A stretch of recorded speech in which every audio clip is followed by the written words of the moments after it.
नमस्कार, मैं हूं लुभावना शर्मा और आप देख रहे हैं हमारा खास कार्यक्रम पर्यावरण दर्शन। पेड़ वो खामोश रक्षक हैं जो हमें जीवन देने के लिए अपना सब कुछ लुटा देते हैं। इनके संरक्षण के लिए हमारी भी कुछ जिम्मेदारियां बनती हैं। इन्हीं जिम्मेदारियों को ध्यान में रखते हुए सरकार ने पेड़ों के लिए कुछ नियम बनाए हैं। वो नियम क्या है, आज इस कार्यक्रम में हम उस पर चर्चा करेंगे। और इस चर्चा में आज हमारे साथ हैं डॉक्टर नितिन सोनी, जो कि राजस्थान हाई कोर्ट के एडवोकेट हैं। सर, आपका हमारे इस कार्यक्रम में बहुत बहुत स्वागत है। धन्यवाद। तो चलिए कार्यक्रम की शुरुआत करते हैं। हमारा पहला सवाल आपसे ये है कि भारतीय कानून में पेड़ों की सुरक्षा को लेकर क्या क्या प्रावधान है? भारतीय कानून की जहाँ तक अपने बात करें, इन्वायरमेंट जैसे पूरा इंटरनेशनल मुद्दा है, तो उसके कई कन्वेंशंस के बाद में इंडिया में भी उसको अडॉप्ट किया गया कि this is a common responsibility of whole country and whole world. तो इंडिया में सबसे पहले जो कानून आया था, इंडियन फॉरेस्ट एक्ट 1927, और उसी के लाइट में जैसे फॉरेस्ट क्या है, अपनी इंडियन कॉन्स्टिट्यूशन में जो 3 टाइप की लिस्ट है, state list and concurrent list and list related to union. तो फॉरेस्ट जो है वो कॉन्करेंट लिस्ट में आते हैं, उसमें नेशनल जो पार्लियामेंट है वो भी लॉ बना सकती है एंड स्टेट लेजिस्लेचर वो भी लॉ बना सकती है।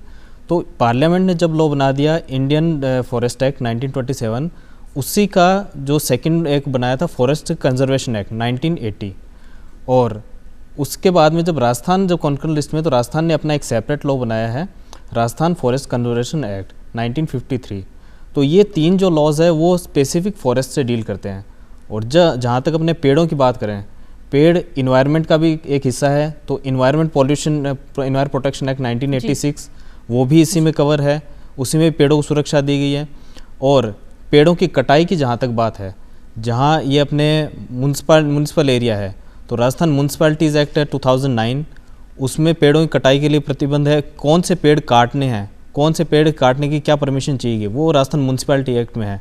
और अगर किसी एग्रीकल्चर लैंड में कोई है तो उसके लिए राजस्थान टेनेंसी एक्ट 1955। तो इन सब एक्ट के प्रोविजंस के अंदर में रहते हुए हम अगर मान लो पेड़ों का प्रोटेक्शन है, किसी पेड़ को काटने की ज़रूरत है, कहाँ पेड़ लगाना है, तो ये सब इन एक्ट्स के अंडर में रहते हुए रेगुलेट होते हैं अपने इंडिया में, और स्पेसिफिक देखा जाए राजस्थान में। सर, आपने बताया कि एक प्रावधान बनाया है भारतीय वन अधिनियम 1927, उसका उद्देश्य क्या है इस प्रावधान को लेकर? भारतीय वन अधिनियम, उसमें सबसे पहले तो क्या है, फॉरेस्ट की कैटेगरीज बताई है। अच्छा। 3 कैटेगरीज है, first reserve forest, second protected forest and third village forest. तो रिजर्व फॉरेस्ट जो कैटेगरी है उसमें किसी भी पब्लिक का इंटरफेरेंस नहीं होता, मतलब वहाँ पे एंट्री प्रोहिबिटेड है, स्ट्रिक्टली प्रोहिबिटेड है, एंड अगर कोई एंटर कर जाता है तो पनिशेबल है। 6 मंथ्स की पनिशमेंट है वहाँ पे ऑफ इम्प्रिजनमेंट, अगर कोई रिस्ट्रिक्टेड एरिया में एंटर हो गया तो। एंड जो सेकंड वाले जो है प्रोहिबिटेड फॉरेस्ट, वहाँ पे आप एंट्री तो कर सकते हो, लेकिन वहाँ पे आप किसी में इंटरफेयर नहीं कर सकते, वहाँ से कुछ लाना या जो स्पीशीज़ है उनको कुछ नुकसान नहीं पहुँच सकते। और तीसरा जो विलेज फॉरेस्ट है, जो कम्युनिटी मेंबर्स जो विलेज के होते हैं उनके द्वारा संचालित होते हैं। तो ये 3 कैटेगरीज बता रखी है मेनली। इनके जो भी रूल्स रेगुलेशन होंगे वो अपने, जैसे अभी मैंने बताया था फॉरेस्ट कंजर्वेशन एक्ट 1980, वो इसी का ही पार्ट है इंडियन फॉरेस्ट एक्ट का। तो वो इस पे अप्लाई होता है। जो रिजर्व फॉरेस्ट है उनको स्टेट गवर्नमेंट डी नोटिफाई नहीं कर सकती, means that can not be cease to be reserve. तो इसके लिए अपना जो इंडियन फॉरेस्ट एक्ट है उनमें इन सबसे पहले इन 3 चीज़ों को, 3 जो है वन के जो प्रकार हैं उनको क्लासीफाई किया है, और इसके बाद में एक ब्रॉड स्पेक्ट्रम बना दिया, क्योंकि मेनली पावर क्या है, ये कंकरेंट लिस्ट का मैटर है, तो स्टेट भी इसमें लॉ बना सकती है। तो उसके बाद में बता दिया कि इन्होंने तो फॉरेस्ट लॉज, अगर अपन बात राजस्थान की कर ले तो राजस्थान में इसको लेकर क्या है? राजस्थान में इसके लिए स्पेसिफिक लॉ बना राजस्थान फॉरेस्ट एक्ट जी। तो उसमें अपने जैसे देखा जाए कि इसमें कि पेनल्टीज क्या होगी, कौन सा पेड़ हम काट सकते हैं, कौन सा पेड़ का नहीं काटने की क्या परमिशन कहाँ से लेनी होगी। तो ये मेनली फॉरेस्ट एरिया से डील करता है। जो फॉरेस्ट डिपार्टमेंट है वो इस एक्ट से डील करते हैं। जो फॉरेस्टर, रेंजर्स, किसी ने मान लो पेड़ काट लिया तो उसकी क्या पनिशमेंट होगी, तो ये राजस्थान का एक्ट स्पेसिफिक उनसे डील करता है। और जो फॉरेस्ट प्रोड्यूस जो होते हैं, फॉरेस्ट से जो चीज़ें मिलती है उनका कैसे ऑक्शन होएगा, क्योंकि forest is a property of state, तो आम आदमी का उसमें कोई रोल नहीं है। जी। तो ये राजस्थान वाले एक्ट में और इंडिया वाले में सिमिलरिटी। अभी आपने बताया कि ये फॉरेस्ट डिपार्टमेंट देखता है और उन्हीं के पास इसकी अनुमति होती है कि क्या करना है क्या नहीं करना है। अगर ऐसे में कोई व्यक्ति अपनी निजी जमीन पे से किसी पेड़ को काटता है तो क्या उसके लिए भी उसे अनुमति लेनी होती है? जी बिल्कुल, निजी ज़मीन पे भी अगर कोई, निजी ज़मीन दो प्रकार की हो सकती है जी। एग्रीकल्चरल हो सकती है मेरी ज़मीन, या जो नॉन एग्रीकल्चर जो आबादी में आ गई है। तो एग्रीकल्चर जो ज़मीन है उसमें अप्लाई हो जाते हैं राजस्थान टेनेंसी एक्ट के प्रोविज़न। तो उसमें सेक्शन 84 बता रखा है, उसमें उसको जो कंसर्न तहसीलदार है वहाँ से परमिशन लेनी पड़ेगी। और अगर मान लो कोई म्यूनिसिपल एरिया में आ गया, किसी का आबादी क्षेत्र में है, तो वहाँ पे जो कंसर्न म्यूनिसिपैलिटी है, जैसे मान लो कहीं नगर पालिका, नगर निगम, नगर परिषद, तो उनका जो हेड होएगा उससे परमिशन लेनी पड़ेगी। जैसे जयपुर है तो यहाँ पे डीसी फॉरेस्ट अपॉइंट किया हुआ है, deputy commissioner of forest, deputy commissioner of garden, DC garden, तो उससे आपको परमिशन लेनी पड़ेगी। अगर उनकी अनुमति के बिना हम नहीं काट सकते, पेड़ नहीं काट सकते आप। पनिशमेंट है उसमें प्रिस्क्राइब्ड है, 100 रुपीज़ की पनिशमेंट है उसमें। अच्छा। 86 में। जी। अच्छा, अगर कोई पेड़ों की अवैध कटाई कर रहा है कोई नागरिक और उसकी शिकायत कर दी जाए तो उसके लिए क्या है, मतलब क्या नियम होते हैं उसकी शिकायत करने के? उसकी शिकायत जैसे एक तो इसमें दो पार्ट में हम इसको देख सकते हैं। पहला पार्ट तो जब पेड़ की कटाई हो रही वो, सेकंड पार्ट है पेड़ की कटाई के बाद उसका ट्रांसपोर्टेशन हो रहा है। तो अगर पेड़ की कटाई हो रही है तो उस टाइम में अगर मान लो वो एग्रीकल्चर लैंड में है तो वहाँ पे आप तहसीलदार को शिकायत कर सकते हो उसकी, या जो फॉरेस्ट डिपार्टमेंट है, फॉरेस्ट ऑफिसर जो रेंजर की रैंक का होता है उसको आप शिकायत कर सकते हो, या किसी पुलिस ऑफिसर को शिकायत कर सकते हो जो above the rank of the head constable, तो उनको शिकायत कर सकते हो। अगर नगर पालिका एरिया में आ रहा है तो कंसर्न जो भी म्यूनिसिपल अथॉरिटी होगी उसको आप शिकायत कर सकते हैं आप उसकी, कि यहाँ पे ये ऐसा पेड़ काटा गया। लेकिन पेड़ काटने के बाद में उसका ट्रांसपोर्टेशन अगर किसी ने कर दिया है तो उस केस में फॉरेस्ट डिपार्टमेंट का जुरिस्डिक्शन अप्लाई हो जाता है। अच्छा, अगर हम पर्यावरण को लेकर बात करें तो पर्यावरण संरक्षण अधिनियम जो कि 1986 है, वो पेड़ों के लिए क्या प्रावधान है उनका? पर्यावरण संरक्षण अधिनियम 1986 की अपने देखें तो ये मेनली पर्यावरण के संरक्षण के बारे में बात करता है। जी। पर्यावरण में जैसे इससे पहले अपने पर्यावरण की डेफिनेशन देखनी पड़ेगी, उसमें क्या है, land means environment includes air, land, water, plants, humans and other living creatures. इन सब के बीच का जो भी इंटर रिलेशन है उसको हम पर्यावरण की डेफिनेशन में लेंगे, और इन सब के साथ इंटर रिलेशन में कोई भी चीज़ इंजीरियस होती है, इनके बीच में जो भी इम्बैलेंस होता है वो पॉल्यूशन की कैटेगरी में आता है। तो पेड़ देखा जाए, अपने पेड़ों के वृक्षारोपण और देखें डायरेक्टली अपने इन्वायरमेंट प्रोटेक्शन एक्ट में कवर नहीं कर सकते, लेकिन उसका इम्प्लाइड जो सेंस है लिविंग क्रीचर, उसके साथ में जो प्लांट्स है, प्लांट्स में अपने पेड़ भी इंक्लूड है। इन्वायरमेंट प्रोटेक्शन एक्ट में जो डेफिनेशंस है उसके साथ में जो प्रोविजंस दे रखे हैं वो इससे रिलेटेड है कि कोई भी हैजार्डस इंडस्ट्री है उसको कैसे आप गवर्न करोगे जी, और कोई भी आपने कोई भी फैक्ट्री लगा रखी है उसका कोई आप वायलेशन कर रहे हो इन्वायरमेंट, तो वहाँ पे आपको पनिशमेंट दी जा सकती है। और ये पनिशमेंट क्या होती है और उसमें जुर्माना क्या होता है? इन्वायरमेंट प्रोटेक्शन एक्ट में जैसे उसको अथॉरिटी को 3 साल तक की पावर है, लेकिन वो तब है जब आप कोई पॉल्यूशन कर रहे हो। जी। तो उसमें क्या सजा का प्रावधान है? ऐसा कुछ है कि अगर किसी ने मना करने के बाद में भी उस जगह पेड़ों की कटाई की है तो ऐसा कुछ है कि लंबी टाइम के लिए उसे सजा दी जाती है या फिर कोई लंबा जुर्माना उस पर लगाया जाता है? जी, पेड़ों की अगर कटाई कर ली है तो उसमें जैसे अवैध कटाई कई बार कई लोग करते हैं। जी, अवैध कटाई के लिए जैसे फॉरेस्ट जो राजस्थान फॉरेस्ट एक्ट है उसके 4 सेक्शंस में यहाँ पे बताना चाहूँगा, 41, 42 एंड 52, उसके साथ में 52A एंड B, तो टोटल ये देखा जाए 5 सेक्शंस हो गए। तो अवैध कटाई में जैसे 41 में स्टेट गवर्नमेंट रूल्स बना सकती है जी, कि कोई पेड़ कैसे ट्रांसपोर्ट किया जाएगा। तो 41 के अगर किसी ने वायलेशन कर दिया तो 42 में पनिशमेंट है। 42 में पहले पनिशमेंट थी 500 रुपये, लेकिन 2012 के अमेंडमेंट के बाद में उसको 25,000 तक की पनिशमेंट कर दिया और 6 मंथ का इम्प्रिजमेंट। और साथ में ही जो 52 है वहाँ पे अगर मान लो कोई ट्रांसपोर्ट कर रहा है उसको जी, तो उस केस में उसको असिस्टेंट कंजर्वेटर ऑफ फॉरेस्ट वो उसको पनिशमेंट दे सकता है, और इन्फॉर्मेशन अगर आपने फॉरेस्ट गार्ड को भी दे दी है तो वो भी सफिशिएंट मानी जाएगी। और उसके बाद में 52A में उसके आप अपील कर सकते हो चीफ कंजर्वेटर ऑफ फॉरेस्ट के, और उसके बाद में कोर्ट ऑफ सेशन में उसकी रिवीजन होगी 52B में। जी, तो ये सब उनके शिकायत के प्रावधान जी, दिए गए हैं। बिल्कुल। ठीक है, इसमें एक अगर अपन पेड़ों की कटाई के मामले की अगर बात करते हैं तो उसमें एनजीटी का भी एक भूमिका होती है, जी। उसकी क्या भूमिका होती है इसमें? जी, एनजीटी आया है, NGT national green tribunal act 2010 से। जी। ये पहले एनजीटी नहीं था, लेकिन ये आया कब से? MC Mehta versus union of India का जजमेंट था, जिसमें दिल्ली में जो पॉल्यूशन वगैरह उसके लिए जजमेंट दिया था। तो ऑनरेबल सुप्रीम कोर्ट ने कहा कि एक ऐसा इन्वायरमेंट कोर्ट होना चाहिए जहाँ पे इन्वायरमेंट से रिलेटेड जितने भी मैटर्स हैं वहाँ पे डिसाइड हो सकें। तो एनजीटी का कॉन्स्टिट्यूशन उसके बाद में हुआ है। तो एनजीटी में क्या है, एक तो चेयरपर्सन होएगा और बाकी जैसे मेंबर्स होंगे 10 to 15 में judicial member, 10 to 15 other expert. तो ये क्या करते हैं कि रूल्स एंड रेगुलेशन डिटरमाइन करते हैं कि जो जितने भी लॉज बने हुए हैं उनके इम्प्लीमेंटेशन के लिए। तो एनजीटी की, जैसे एनजीटी एक्ट का शेड्यूल फर्स्ट है, उसमें 4 लॉज दिए हुए हैं: wild life protection act, forest conservation act 1980, water prevention and control of pollution act and air prevention control of pollution act.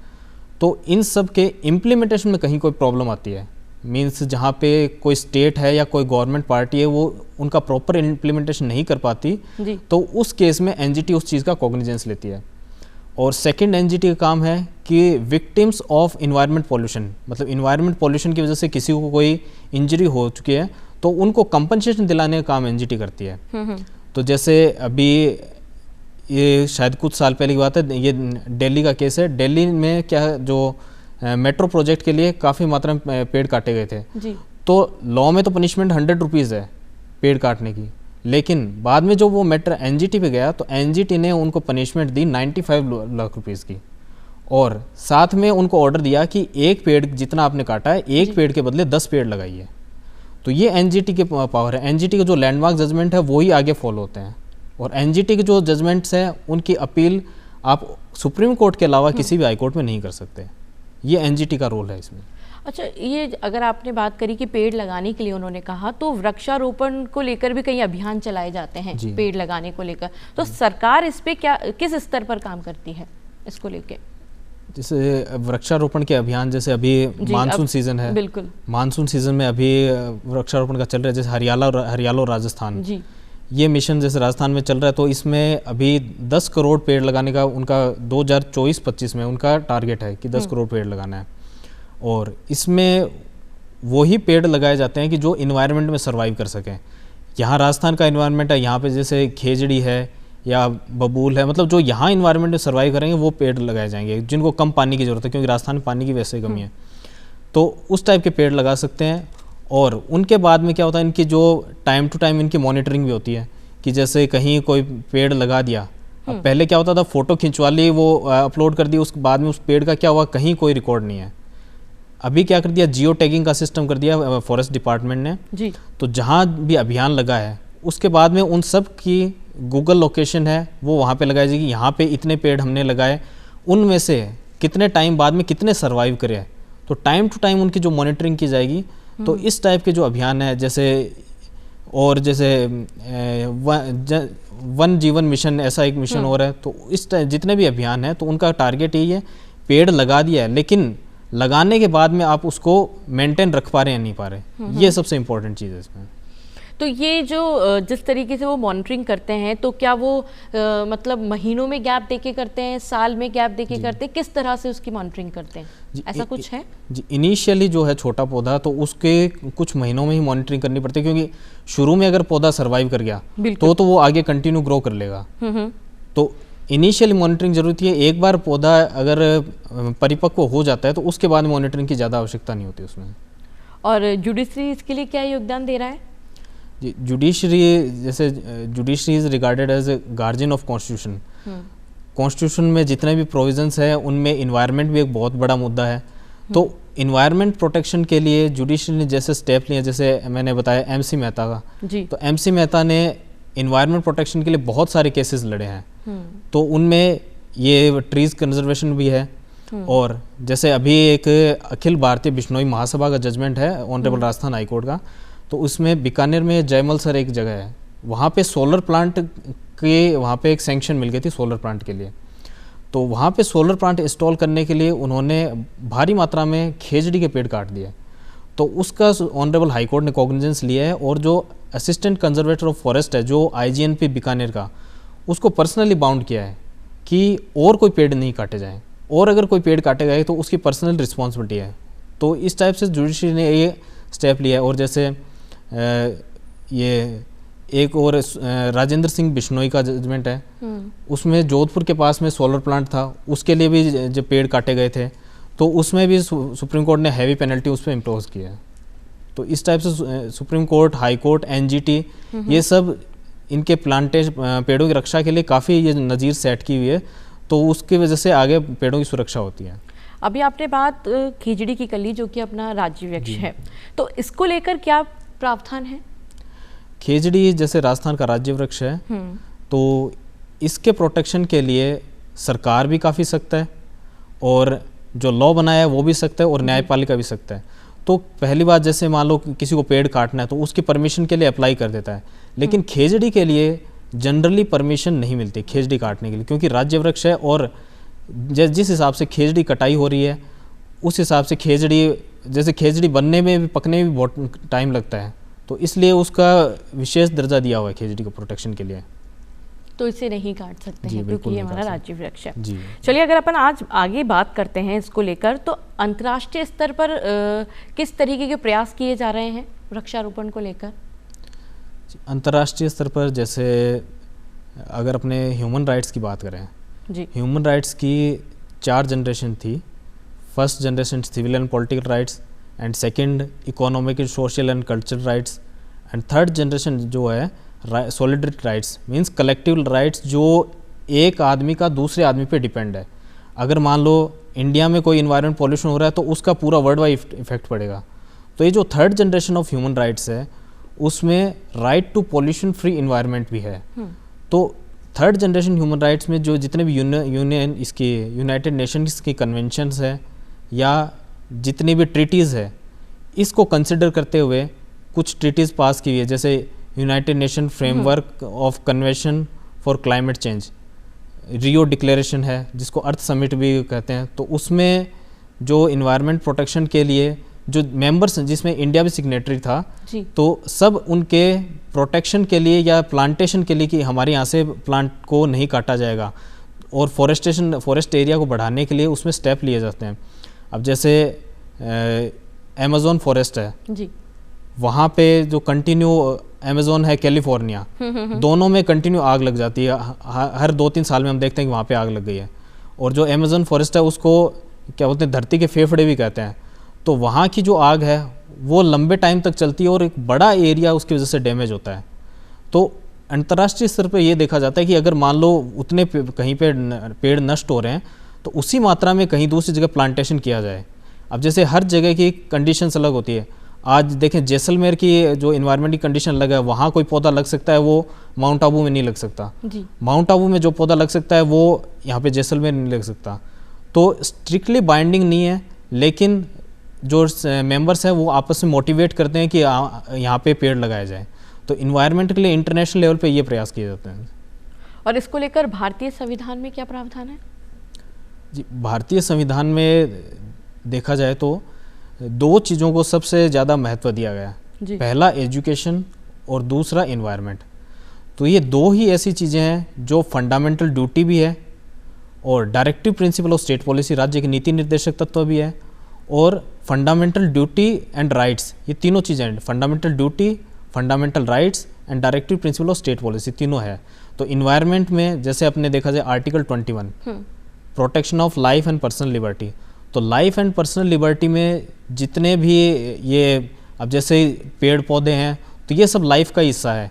इसी को जो है इसको मतलब इम्प्लीमेंट करते हुए आर्टिकल 21 को एक्सपेंड करते हुए सुप्रीम कोर्ट के, हाई कोर्ट के सारे जजमेंट ये इन्वायरमेंट प्रोटेक्शन के मतलब जितने भी जो जजमेंट्स आए आर्टिकल 21 के अंडर में आए हैं। और उसके बाद में अपने देखें जो directive principle of state policy, उसमें आर्टिकल 48A है जिसमें क्या है, स्टेट टू प्रोटेक्ट जो फॉरेस्ट, वाइल्ड लाइफ फॉरेस्ट और वाइल्ड लाइफ को प्रोटेक्ट करने की स्टेट एंडेवर करेगा। स्टेट की जो है डायरेक्टिव प्रिंसिपल्स है कि वो फॉरेस्ट और वाइल्ड लाइफ को प्रोटेक्ट करने के लिए काम करेगा। और सिटीजन्स की अपनी ड्यूटी की बात करें, आर्टिकल जो फंडामेंटल ड्यूटीज़ है 51A में, 51A में सिटीजन्स की भी ये ड्यूटी है कि to protect environment, forest, wild life and to have compassion for living creatures. तो इस तरह से देखा जाए तो कॉन्स्टिट्यूशन में इस चीज़ को एक विशेष दर्जा दिया गया है कि पर्यावरण का संरक्षण हो सके। और इसका जैसे एक आर्टिकल 253 है, 253 ये कहता है कि parliament to implement the laws of international treaties, मतलब जितने भी इंटरनेशनल संविधाएं होती है या कन्वेंशंस है तो उनको इम्प्लीमेंट करने की जिम्मेदारी पार्लियामेंट के पास है। तो आर्टिकल 253 ये कहता है कि कहीं कोई ट्रीटीज़ में इंडिया अगर सिग्नेटरी है, किसी ने इंडिया ने रेक्टिफाई किया है तो पार्लियामेंट उसके ऊपर लॉ बनाएगा। इसी को ट्रीटी को रेक्टिफाई करते हुए इन्वायरमेंट प्रोटेक्शन एक्ट 1986 वो इम्प्लीमेंट किया गया है। अच्छा, अगर हम बात करें जो हमारा फॉरेस्ट डिपार्टमेंट है या फॉरेस्ट में अगर कभी हमें एंट्री करनी होती है तो क्या उसके लिए कुछ नियम होते हैं? जी, फॉरेस्ट में अगर एंट्री करना चाहिए, जैसे मैंने अभी बताया कि 3 टाइप के फॉरेस्ट हैं। जो रिजर्व फॉरेस्ट, तो उस फॉरेस्ट में आप एंट्री नहीं कर सकते विदाउट परमिशन जी, क्योंकि वो रिस्ट्रिक्टेड एरिया होता है और वहाँ पे एंट्री पनिशेबल है। उसके अलावा जो प्रोटेक्टेड फॉरेस्ट है वहाँ पे आप विद परमिशन एंटर कर सकते हैं। और विलेज फॉरेस्ट जो है वो तो मैनेज बाय विलेजर्स से होते हैं, तो वहाँ पे आपकी एंट्री हो सकती है। तो क्या अगर हम उनमें एंट्री करते हैं तो वहाँ से हम कुछ ला सकते हैं? जैसे कई बार कुछ जड़ी बूटियाँ होती है जो हम लोगों को दिख जाए, तो क्या हम उस फॉरेस्ट से ला सकते हैं उन जड़ी बूटियों को? इसमें जैसे मैं एक आर्टिकल 19(1)D बताना चाहूँगा जी। आर्टिकल 19(1)D प्रोविज़न ये है to move freely throughout the territory of India. Means ये एवरी सिटीजन का राइट है to move freely throughout the territory of India. लेकिन अगर freely throughout territory of India मतलब forest भी आ गया, लेकिन इस पे 19(5) जो है उसमें रिस्ट्रिक्शंस डाल रखे हैं। उसका मतलब है to protect the interest of general public and interest of scheduled tribe. तो जंगल से अगर कुछ चीज़ सामान वहाँ से लेके आनी है तो जो अपने जो TSP एरियाज हैं, ट्राइबल सब प्लान में जो इस्टेब्लिश किए गए हैं, जो तो उसमें जो ट्राइबल्स जो पर्सनस है वो अपनी रोज़मर्रा की दैनिक उपयोग की चीज़ें वहाँ से ला सकते हैं। लेकिन उसमें भी कौन सी चीज़ें ला सकते हैं, जैसे कोई सूखी लकड़ी है या उनके रोज़मर्रा के कोई खाने पीने का कोई साधन है, मतलब आप उसको डोमेस्टिक यूज़ कर सकते हो, उस चीज़ को कमर्शलाइज नहीं कर सकते। और जैसे वो भी क्या है, हरा पेड़ काट के नहीं ला सकते। कोई रिस्ट्रिक्टेड प्लांट है, कोई प्रोटेक्टेड प्लांट है, वो वहाँ से नहीं ला सकते। जो कोई जैसे वाइल्ड लाइफ है उनको वहाँ से कोई जैसे पशु है उनको पकड़ के नहीं ला सकते। तो ये सब रिस्ट्रिक्शंस है, ये सब चीज़ें आप फॉरेस्ट में जैसे प्रोटेक्टेड है तो आप वहाँ से नहीं ला सकते। तो इस तरीके से जो पर्यावरण को लेकर कुछ नियम और कायदे सरकार ने बनाए हुए हैं उनके मुताबिक ही हमें लेकर चलना होता है। तो हमारे इस कार्यक्रम की चर्चा का अब हम समापन करते हैं। फिलहाल के लिए हमारे इस कार्यक्रम में आज इतना ही। देखते रहिए पर्यावरण दर्शन।